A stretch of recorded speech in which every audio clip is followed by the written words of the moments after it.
some fantastic shots down the stretch on those last couple of holes. How were you able, with all that was on the line, how were you able to lock in on those moments and pull off those shots? Obviously, you know, my mind kept wanting to go to 18. It was such a long day. I felt like we were out there. Well, I've been up since 4 a.m., so it has been a long day. But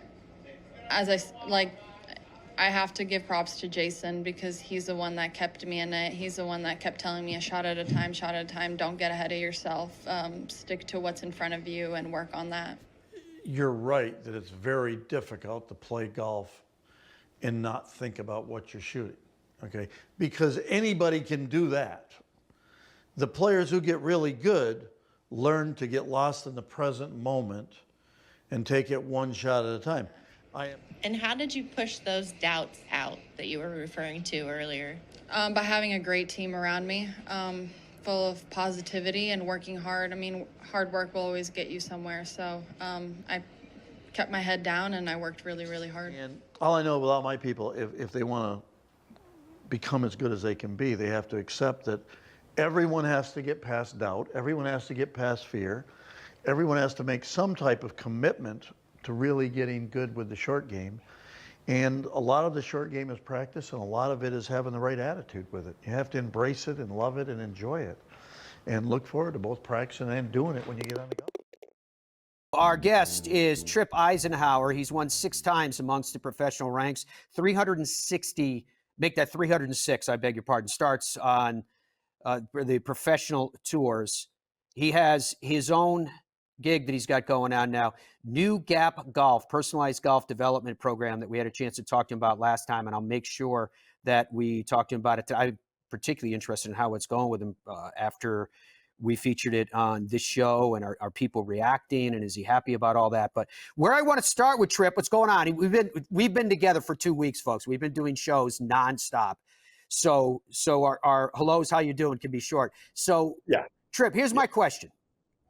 The Aon Swing 5 and the Aon Next 10, right? Andrew, could you pull those graphics up so we can see the players accordingly? Okay. You'll see it slide in here in just a second.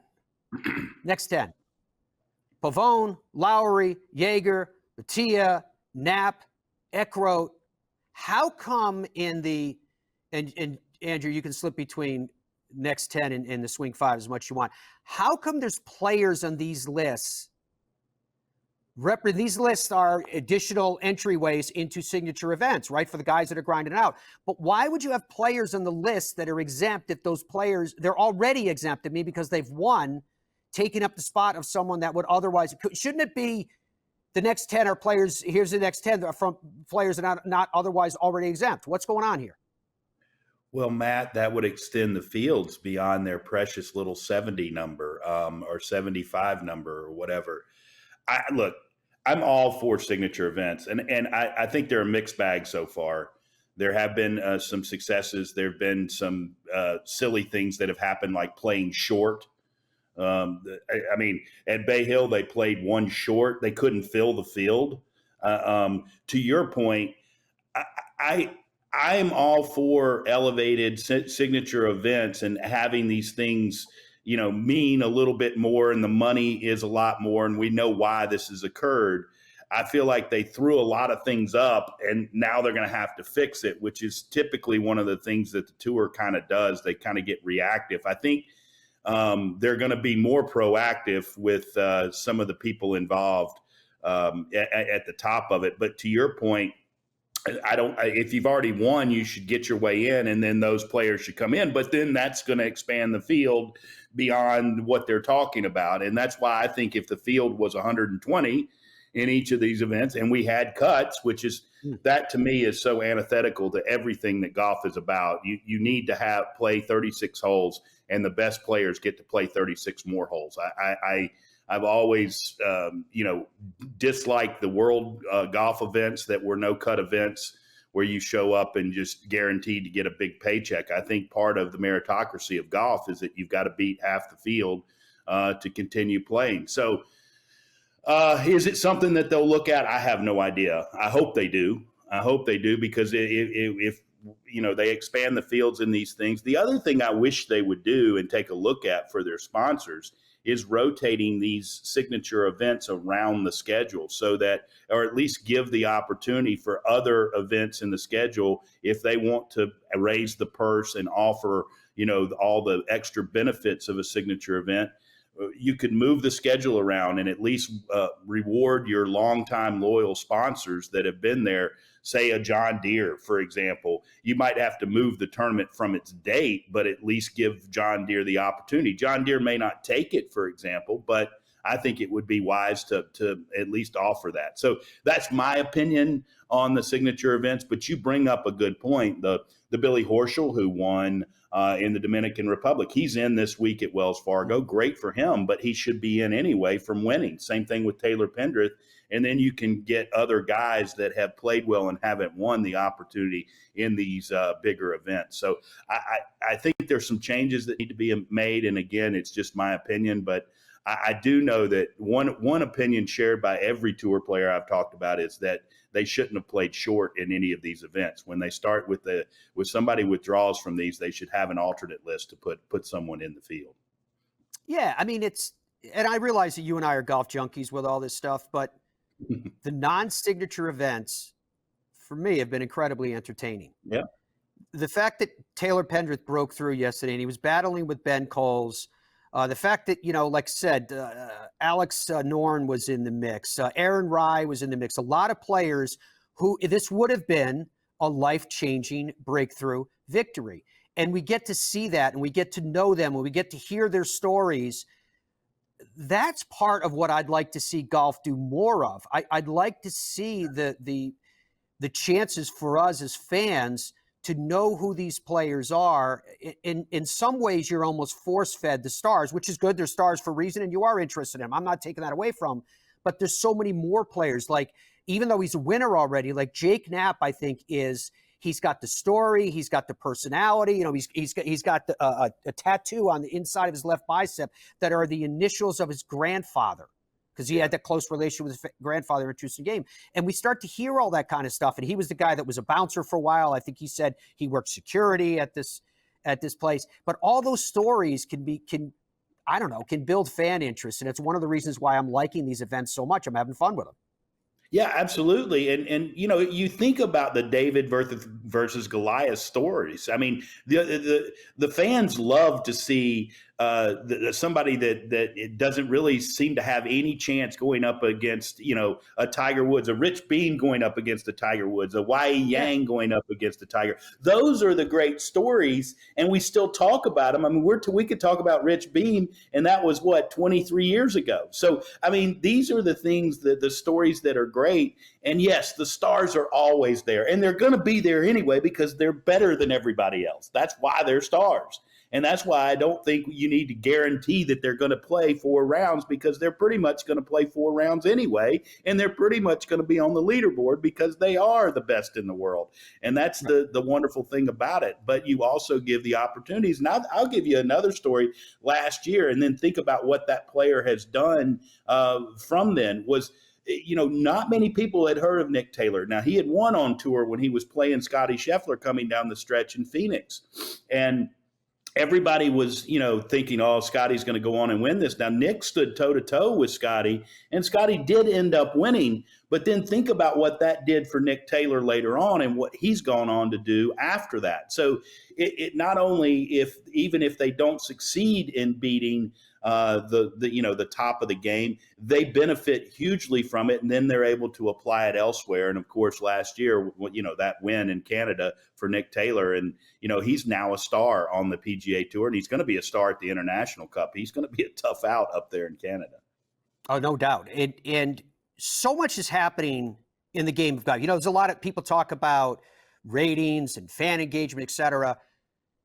Even though the top-tier professional game is trying to find its pathway into the future, what is happening right now with Scotty Scheffler, with Nelly Korda, with the prospect of discussion about Brooks, which I want to have with you in just a moment here, Tripp? We are right now being treated to an incredibly special time in the game of golf, even at its top competitive tier. And I think that sometimes that message is getting lost in the swirling winds of what about this, what about that, when you talk about the leagues and all the rest. So I want to talk to you about some of those storylines when we come back. I do want to pick up on that video you sent us, Tripp. Before bring us back to the 2 box here, Andrew, because I want to ask Tripp one question. Did you edit that yourself? It had a little bit of a kind of a hostage look to it. Yeah, I edited it myself. Yes. Okay, I'm an amateur on iMovie. Let's put it that way. Amateur producer. I'm glad that you sent that to us and said, go ahead and play it. Well, we did. We did. Nelly Korda, Dr. Bob, someone that looked like Tripp Isenhour's son. Anyway, we're going to get into the details of what all that means, too, as the Fairways of Life show continues right after this. The video that you sent in with Nelly, and then it cut to Dr. Bob and cut to you and guys. my son. Yeah. What was that? Why did you send that? First of all, I have to tell you, I love Nelly. I'm a huge fan of Nelly Korda. Oh. The fact that she could make even more history this week on top of all this other history we're talking about. But what I really like is when she gets into her press conference and she's tired. She starts. See, that's 30. That's 20 years ago. That's 20 years ago. You're doing all right there. You're doing all right. I'm doing it. Yeah, I'm aging. I'm like Dom. I need something that gives me hair too. So I'm trying. You'll have to try to get one of his headsets. And so when Nelly starts to get tired, what I love is that she goes. Her voice starts to get a little bit valley girl. She's a little bit like, "Oh my God, it was so long a day. I was so tired out there. Yeah, I knew that I had to make this putt." But she's awesome in what she's doing. She's playing this week, and she has a chance to go even deeper into the history books. But the piece that you sent to us where Dr. Bob was talking about, you have to get past doubt, have to get past fear, you have to work on the short game. I mean, this stuff is kind of the Tripp Isenhour Bible. Oh, without question. I mean, look, I've known Doc and worked with him for 16 years, since I was 16 years old, and he's fantastic. And this was a series we did back in early 2000. Well, it was 2007, 2008. That some of that material I have, and I'm applying it to modern players, and it's timeless. And it's funny. I talked to Dr. Rotella about 3 or 4 weeks ago, and I said, you've been saying the same thing for so long. Do you ever get tired of it? And he's like, well, it's timeless because it's the game tends to sell long game and tends to sell, and everybody thinks they can get better by buying a new driver or getting a lesson, and lessons do help. There's no question about it. Go to a PGA pro and get them to work on your golf swing. That will improve your game. But the vast improvement for most people can be applying these mental principles that the best players in the world do. And then for like some of the juniors or college players or professionals just trying to get going in the game, they need to work on these things even more because it's what separates the greatest from the rest. And what Nelly is talking about there, I can play one from Scotty from the Masters that is basically him saying the same thing. They figure out a way to stay in a bubble, stay in the present.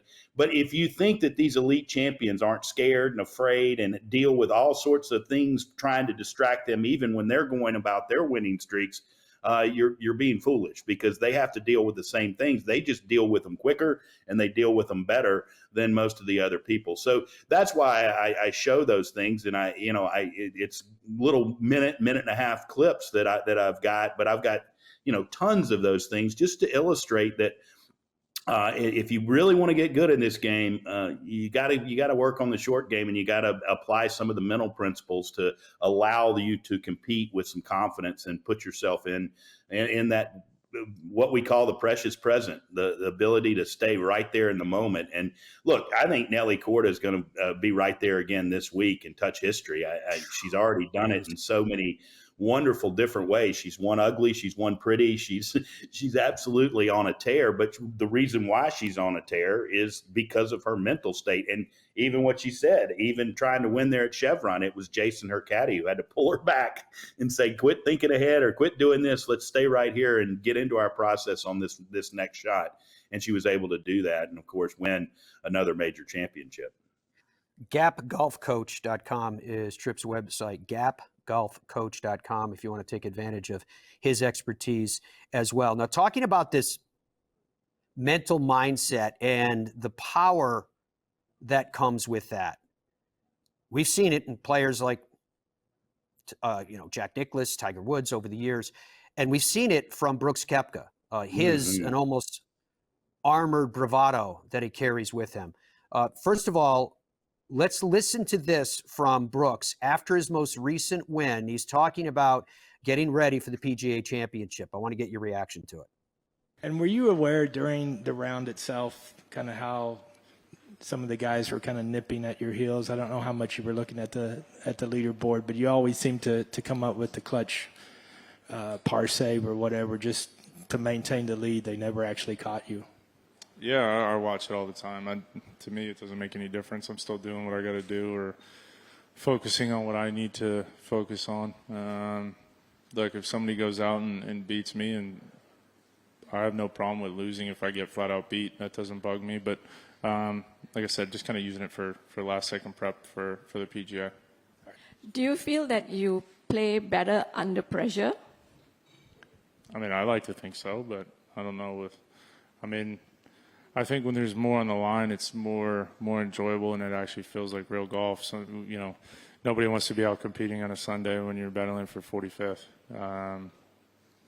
It's just kind of a go at everything and hope you shoot a low round. But being in contention kind of gets to be a little bit more fun, and I think what guys are used to. All right, so if he were to defend, amazing, right? If he's to defend next week, he'll join the company with 4 or more PGA championships of Walter Hagen, Jack Nicklaus, and Tiger Woods. I mean, just let that simmer for a second with what we're talking about. He said that he was embarrassed by the Masters, that he was embarrassed. He has to grind it out. So we're looking at a defender. There's his quotes from the save. I think the embarrassment of Augusta really kicked things into overdrive for me and really having to put my nose down and grind it a little bit harder and having to look at my team in the eye and apologize. I'm not looking to do that again. It's all external. Sometimes I can make it external, but it's all internal to me. Oh, it's all internal, I should say. Look, I don't enjoy playing bad. It's not fun for me. Quote, close, open and close from Brooks. So let's talk about this for a second here, Tripp, and talking about that mental fortitude that Brooks Koepka seems to have in what he's doing, which again, in this context of all these things we're talking about that are absolutely historic, that are swirling all around us at professional golf, he's in a position of doing something that is incredibly unique and quite simply only him. Well, look, I've gotten to see Brooks Koepka play up close in major championships. And the first time I saw it, I was like, oh my gosh, it's so easy to see why this guy plays well in the toughest championships. He plays incredibly conservative, correct golf. He is very patient. He understands that it's not about attacking and making birdies like a normal PGA Tour event. It's about being in position with your tee shots and then where you position your shots into greens. I remember even one shot I thought he was going to go at. He had I thought a perfect number and a hole that he would go after, and he still hit it to the correct side about 15 feet away. He ended up making the putt, but he could have hit that shot a lot closer and taken on trouble. So that mindset's there. But just listening to him talk right there, I'm going to have to do one of these videos with that because that's incredible stuff. I mean, that says everything to me about, he gets excited when he's in competition. Yeah, he's nervous. I mean, Jack Nicklaus talked about it. He said, I loved being nervous on the first tee because that meant something. But they know how to handle it, and that gets them going. Having that competition. And one other thing he said, I saw it on X recently, was he was talking about how when he plays casual golf, he stinks. He can't play at all because it doesn't mean anything. So that tells you right there where his competitive fire is. And of course, I think Brooks Koepka is going to be part of the story at the PGA. I mean, he's got the prototypical game. Now he's in form. And look, when you have your first child, you do get some distractions. And even Brooks Koepka kind of admits that. But now I think winning as a father for the first time and now having the chance at Valhalla, look, he's going to be a factor there. He's going to be a factor at Pinehurst for sure, just because of the style of his game and the way he goes about these major championships. Yeah, I just think that aside from the style, the body of work that he's putting together, the way that his mind works, that he doesn't have a problem telling us. He's the type of guy that he's in a press conference, he'll tell you exactly what's on his mind. I mean, I don't think that Brooks Koepka would be the type person you'd want to have around if you ask the question, does his sweater make me look fat? Because he just gives it to you straight. It's unbelievable. Yeah. Tripp Isenhour is our guest. Check out his site, gapgolfcoach.com. So, Tripp, I was saying, when we had the wide shot of you, the picture window behind you, if I'm not mistaken, is looking down on Quail Hollow, correct? And how much is it fair, just a couple of minutes we have left here, how much is it fair for us to use this week and go, whatever happens this week, form matters that much heading into a major? Of course it does. Finding form before a major is always key. And I mean, you've got a major golf course. I mean, this golf course is absolutely in pristine condition.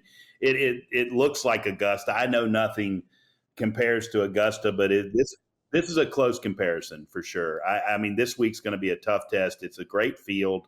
Rory could be finding some form. If that happens, we could have a fantastic PGA because Scotty in form, Brooks in form, and then throw in Rory. And those would be the three headlines. And oh, by the way, maybe a resurgent John Rahm. Who knows? He can show up anytime and play well.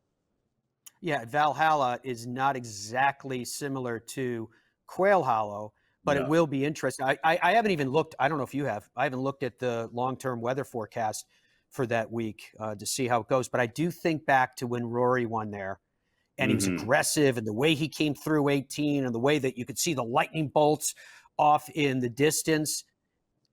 To your point, if that Rory McIlroy has been found again, and what are we going on in body of evidence? Because his season, by his standards, been kind of but he did win in Zurich, and you look at it and go, wait a minute, that's a team competition. Rory, and this is by Shane. Shane said he carried me. So we're almost out of time here, Tripp. Thank you very much for joining us. It's always a pleasure. Buddy. Really had fun this whole last couple of weeks working with you, too. Looking forward to it.